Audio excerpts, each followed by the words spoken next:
네, 안녕하세요. 반갑습니다. 자, 현대중공업 지주를 한번 살펴보도록 하겠습니다.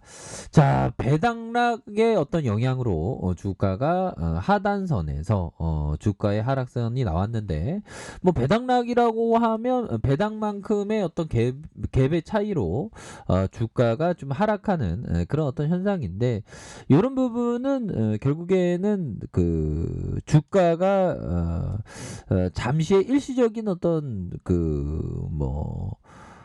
계리라고 보시면 될 것 같습니다. 그래서 앞으로의 현대중공업이 실적을 잘 낼 수 있는 가능성은 매우 높은 것 같아요. 그래서 자 보면 올해 1조 3천억 이상 이렇게 그 추정을 하고 있는 그런 부분이 되겠죠. 그래서 수급에 대한 부분 한번 살펴보면 개인들이 이렇게 담아주는 모습을 보여주고 있고 연기금은 좀 반면에 좀 파는 그래서 외리도 좀 연기금들은 우리의 어떤 국내 연기금인데 우리나라 주식에 대해서 매우 좀 이렇게 좀 긍정적인 시각을 유지를 못하는지 좀 답답한 부분이 됩니다. 그래서 자 보면 현대중공업 지주 결국에는 주가에 있어서 이전에 코로나 여파로 32,100원까지도 많이 빠졌었던 이런 측면이 있는데 저가에서 다시 저가에서 거래량이 터져주면서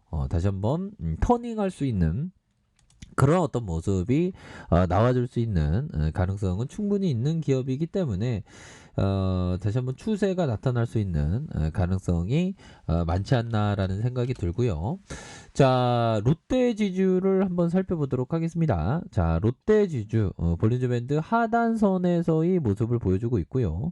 자, 일봉에서 마이너스 2.73까지 빠졌지만 이런 가격선은 굉장히 좀 저평가된 그런 어떤 가격선이라고 보시면 될 것 같습니다. 그래서 월봉에 대한 부분 살펴보면 롯데그룹 전반적으로 굉장히 그 좋은 포트폴리오의 자회사들이 굉장히 많은 것 같아요. 그래서 주가에 있어서 하단선에서의 반등. 그래서 예전에 주가가 갔을 때 12만 5,288원까지 슈팅이 나왔죠. 그러다가 하락세가 거의 뭐 5년 가까운 뭐 사드 여파도 있었고요. 하지만 이제는 상승 추세로의 그런 어떤 전환이 나타내 줄 수 있는 가능성이 충분히 많지 않나라는 점을 좀 말씀을 드려보도록 하겠습니다. 그래서 수급에 대한 부분 역시나 신념 있는 투자자들은 역시 수급에 대한 개인들이 담아주는 모습을 보여주고 있고 투신에서 반면에 외국인들이 좀 파는 모습을 보여주고 있는데 외국인들이라고 다 맞는 건 아니죠. 그래서 외국인들의 지분이 8.06이 됩니다. 아직도 뭐 지분에 대한 부분이 적은 측면이 분명히 있기 때문에 다시 한번 좀 롯데 지주가 좋아질 수 있는 그런 어떤 가능성 충분히 있겠고 KB금융을 살펴보도록 하겠습니다. 자, KB금융에 대한 부분. 자, 결국에는 은행주가 다시 한번 좀 그 금융 장세가 펼쳐질 수 있는 가능성이 높은 측면이 분명히 있겠고요. 그래서 코로나 여파 때 25,850원까지 빠졌었던 이런 어떤 종목이 결국에는 반등에 성공하면서 뭐 배당에 대한 부분도 굉장히 또 많이 줄 것으로 생각을 합니다. 그래서 배당락이 좀 있었는데 4.08이 되네요. 배당락이 있었지만 결국에는 다시 한번 우상향적인 그래서 배당락 이후에 그래도 잘 만회한 모습을 보였네요. 그래서 시초가가 마이너스 3.17에서 이런 어떤 갭을 다시 한번 메꿔줄 수 있는 그런 어떤 가능성에 대한 부분이 충분히 많겠고 결국에는 이런 부분은 흔들기를 하면서 주가를 올려주지 않습니까? 이런 부분에서 다시 한번 흔들기 가정이다. 그래서 다시 한번 주가가 우상향적인 모습을 충분히 보여줄 수 있겠고 자 셀트리온 부분요. 셀트리온 부분 참 안타깝습니다. 레키로라주의 그 가치가 유럽 쪽에서 판매가 잘 되고 있는 그런 상황에도 주가가 너무나도 좀 과도하게 그 빠지는 그런 측면이 되는데, 결국에는 뭐 공매도의 어떤 주가의 눌림이 많이 나타나고 있지만, 결국에는 이런 어떤 가격선은 바닥선을 만들어주는 그런 어떤 가정 속에 있다라고 생각을 합니다. 그래서 자, 수급에 대한 부분 살펴보면 외국 기관들이 좀 팔았지만 앞서서는 좀 사주는 모습을 보여주고 있죠. 그래서 다시 한번 우상향적인 모습을 충분히 보여줄 수 있는 그런 어떤 기업이 바로 셀트리온이지 않나라는 생각이 들고요.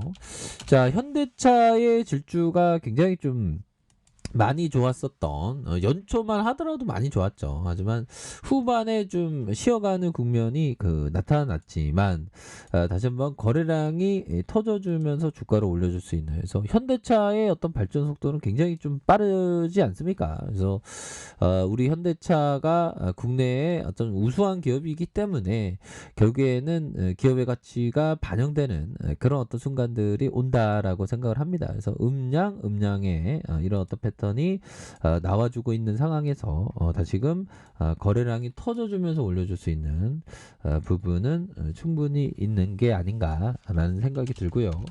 LG전자는 참, LG전자가 많이도 올라오고 있네요. 보면 역시나 기업의 가치가 너무 저평가되어 있기 때문에, 물론 뭐 이전에 정말 어떤 많이도 저평가됐던 게 41,600원까지 빠졌었던 이런 어떤 시간들이 있었습니다. 그래서 LG전자는 정말 20년 동안, 거의 뭐 대략 20년 동안 기업의 가치를 반영을 못 해주었던 시간들이 굉장히 많았지만 결국에는 주가의 탄력적인 모습, 그래서 구강모 회장이 굉장히 그룹 전반적으로 되게 신선한 공기를 많이 이렇게 들여오는 그런 느낌이라고 할까요? 아주 뭐 전반적으로 지금 LG 그룹사들이 굉장히 좀 잘 나가고 있는 모습을 많이 보여주고 있습니다. 그래서 자, LG전자가 바닥선에서 다시 한번 올라와주는 이런 어떤 긍정적인 흐름이 나타나고 있고요.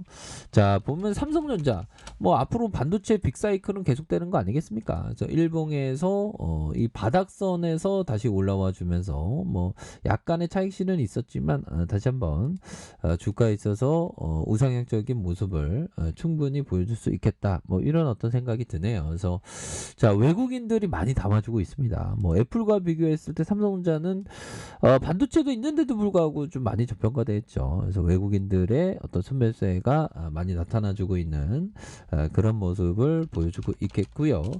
자, 두산중공업에 대한 부분 저점에서 또 올라오고 있죠. 원전의 패러다임, 탈원전에서 원전으로 패러다임이 움직일 수 있는 가능성, 거기서 가장 핵심이 될 수 있는 기업이 바로 두산중공업이기 때문에 두산중공업에 대해서 관심 있게 지켜보셔야 한다라고 말씀을 드리겠고요.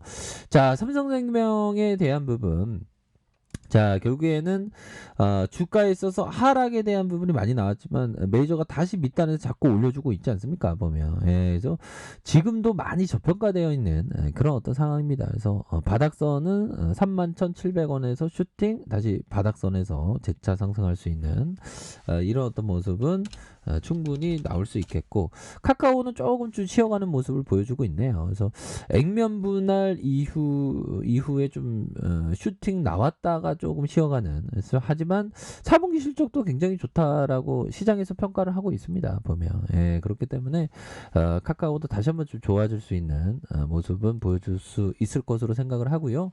자, 보면 우리 시장에 대한 부분, 역대급의 어떤 2022년 호랑이띠에 또 호랑이처럼 막 달리는, 소가 빠를까요? 호랑이가 빠를까요? 호랑이는 더 빠르죠, 소보다. 그래서 올해는 소에 띄었고 이제는 2022년이 다가오고 있는데 이자가 3개가 드네요. 들어가는 2022년 모두 새해 복 많이 받으시고요.